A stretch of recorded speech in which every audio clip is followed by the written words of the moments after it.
Chennai port అథారిటీకి చెందిన Kamarajar port limited త్వరలో ఐపీఓకి వెళ్లేందుకు బోర్డు సూత్రప్రాయంగా ఆమోదం తెలిపింది. ఈ ప్రక్రియలో భాగంగా ఐపీఓ కంటే ముందే కామరాజర్ పోర్ట్ తన వద్ద ఉన్న సుమారు 3,000 కోట్ల రిజర్వ్ నిధుల నుండి చెన్నై పోర్ట్ అథారిటీకి బోనస్ షేర్లను జారీ చేయాలని నిర్ణయించారు. ఈ ఐపీఓ ద్వారా లభించే నిధులను చెన్నై పోర్ట్ అథారిటీ గతంలో స్టేట్ బ్యాంక్ ఆఫ్ ఇండియా నుంచి తీసుకున్న 843 కోట్ల రుణాన్ని తీర్చడానికి, అలాగే సుమారు 2,582 కోట్ల పెన్షన్ ఫండ్ లోటును భర్తీ చేయడానికి ఉపయోగించనున్నారు.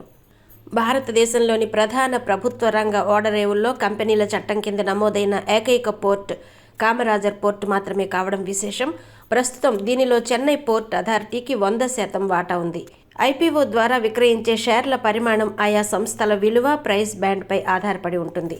భవిష్యత్తులో అవసరమైన నిధుల కోసం మరిన్ని పబ్లిక్ ఆఫర్లకు వెళ్లే అవకాశం కూడా ఉందని బోర్డు స్పష్టం చేసింది.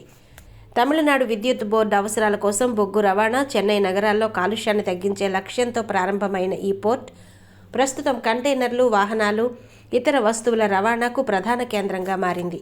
2,000 ఎకరాల విస్తీర్ణంలో ఉన్న ఈ పోర్టులో 20 బెర్తుల నిర్మాణానికి మాస్టర్ ప్లాన్ సిద్ధం చేశారు. అదానీ పోర్ట్స్, జేఎస్డబ్ల్యూ ఇన్ఫ్రా వంటి ప్రైవేట్ సంస్థల తర్వాత స్టాక్ మార్కెట్లో లిస్టు కాబోతున్న తొలి ప్రభుత్వ రంగ పోర్టుగా కామరాజర్ పోర్ట్ రికార్డు సృష్టించనుంది.